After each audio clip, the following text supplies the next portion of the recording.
ओम श्री गणेशाय नम नमस्कार बंधुगण आपण मानक आम यूट्यूब चैनल को स्वागत।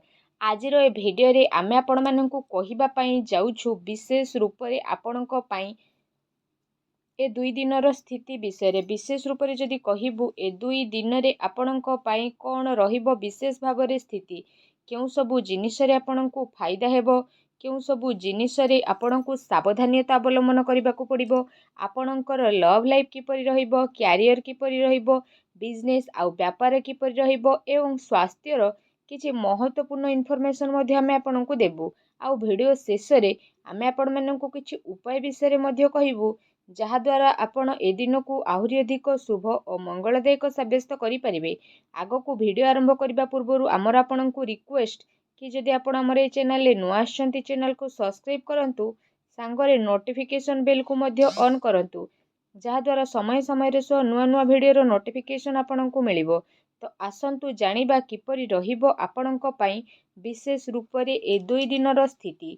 जदि विशेष भाव में आमे सबुठारु प्रथमे कहिबा कि कौन आपणक पई सतरे पॉजिटिव रहिबा पई जाउछि विशेष रूप रे जदि कहिबा किछि राजनीतिक लोकंक द्वारा साक्षात आपणकर लोकप्रियता को बढ़ेइबो सांगरे जन संपर्कर कायरा विस्तार मध्य हेबो संतानक तरफरु तांकर क्यारियर को नेकी आपणको कोनोसी शुभ समाचार मध्य मिली पारे आपणकर सिद्धांतवादी दृष्टिकोण समाज आउ धार्मिक स्थल रे आपणको सम्मान जलक उपाधि मध्य प्रदान करिबो विशेष भाव रे धार्मिक आउ आध्यात्मिक गतिविधि रे आपणकर महत्वपूर्ण योगदान मध्य रहिबो प्रॉपर्टी संबंधित कौनसी अटकीथिबा कार्य पूरा हेबार विशेष रूप रे संभावना रहिछि।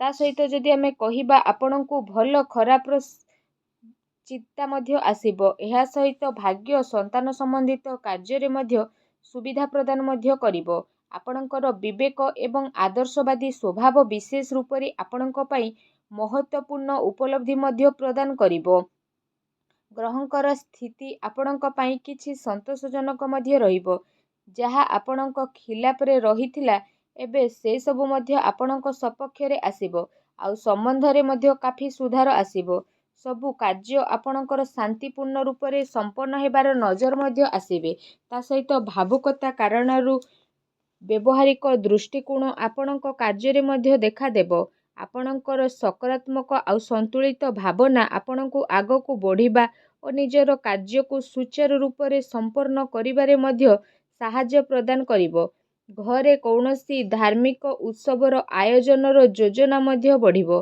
आपण पुणी थरे निजे निजे को ताजा अनुभव मध्य विशेष भाव रे करिबे एहा सहित अटकीथिबा बड़ पेमेंट मध्य मिलिबा कारणरू आर्थिक स्थिति रे काफी समय पर्यंत सुधार आसी जिवो जहाद्वारा आपणको काफी सुकून मिलिबो आउ आपणकर मन बहुत अधिक प्रसन्न रहिबो।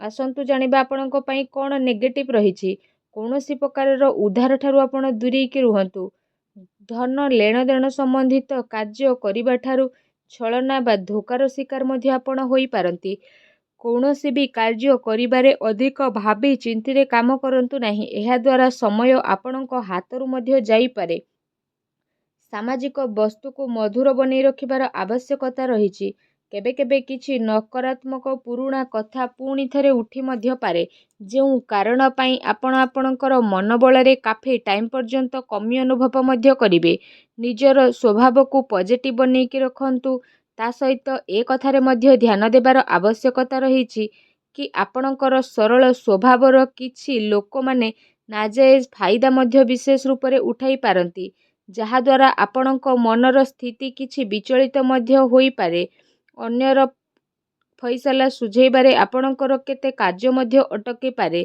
काहा सहित कौनसी वादा करिसेंती से वादा को अवश्य पूरा करंतु नचे समाज रे आपणकर छवि बिगिड़ी पारे एवं किछि लाभदायक होई कि भी आपणक कार्यरु स्थिति बाहरी मध्य जाई पारे एहा सहित जदि विशेष भाव रे करिबा देखावा ठारू आपण दूरी के रखंतु ता सहित धन संपत्ति रे नुकसानदायक स्थिति जदि रहिछि तो सेथि पई कौनसी प्रकारर निवेश को आपण बिगिड़ी दियंतु संपत्ति संबंधी विवाद रे मध्य विशेष रूप रे जदि आमे कहिबा भाईंक सहित संबंध आपण खराब करंतु नाही ପିଲାଙ୍କର ଗତିବିଧି ଉପରେ ଧ୍ୟାନ ରଖିବାର ଅତି ଆବଶ୍ୟକତା ରହିଛି।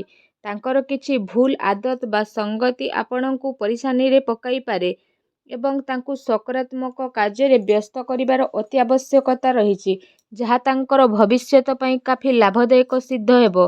ଆସନ୍ତୁ ଜାଣିବା ଆପଣଙ୍କର ଲଭ୍ ଲାଇଫ୍ କିପରି ରହିବ।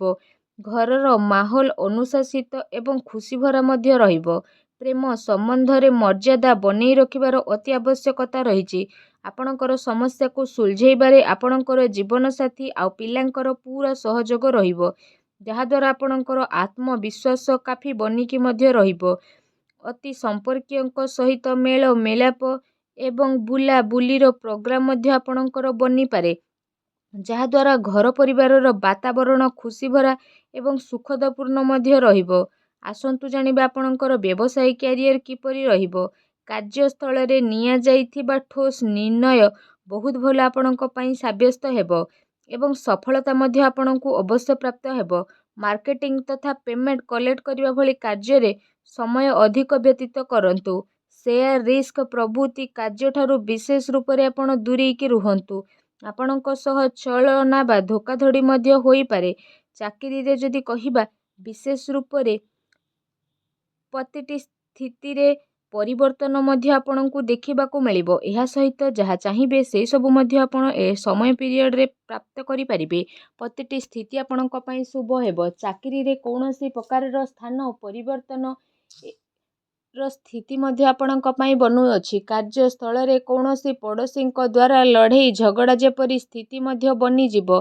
କିଛି କାନୁନ ବା ନିବେଶ ସମ୍ବନ୍ଧିତ ବିଶେଷ ରୂପରେ ଜଟିଳତାର ସାମ୍ନା ମଧ୍ୟ ଆପଣଙ୍କୁ କରିବାକୁ ପଡ଼ିପାରେ। ବ୍ୟବସାୟିକ କାର୍ଯ୍ୟ ପ୍ରଣାଳୀରେ ପରିବର୍ତ୍ତନ ଆଣିବା ଆପଣଙ୍କ ପାଇଁ ଅତି ଆବଶ୍ୟକ ରହିଛି, ଯାହାଦ୍ୱାରା ଆହୁରି ଅଧିକ ଭଲ ପରିଣାମ ଆପଣଙ୍କୁ ହାସିଲ ହେବ। ବ୍ୟବସାୟିକ ପ୍ରତିଷ୍ଠାନରେ ଅନୁଭବୀ ଏବଂ ପରିବାରର ବରିଷ୍ଠ ଲୋକଙ୍କର ଅନୁମତି ନେବା ଏବଂ ସହମତି ଦ୍ୱାରା କାର୍ଯ୍ୟ କରିବା ଦ୍ୱାରା କାଫି ସମସ୍ୟା ସବୁ ଦୂରେଇ ମଧ୍ୟ ଯିବ। ଧନ ଲେଣ ଦେଣ ସମ୍ବନ୍ଧିତ କାର୍ଯ୍ୟରେ ବିଶେଷ ଭାବରେ ଲାଭଦାୟକ ସ୍ଥିତି ମଧ୍ୟ ବନିବ, ଯାହାଦ୍ୱାରା ଆପଣଙ୍କୁ କାଫି ଖୁସି ହେବ।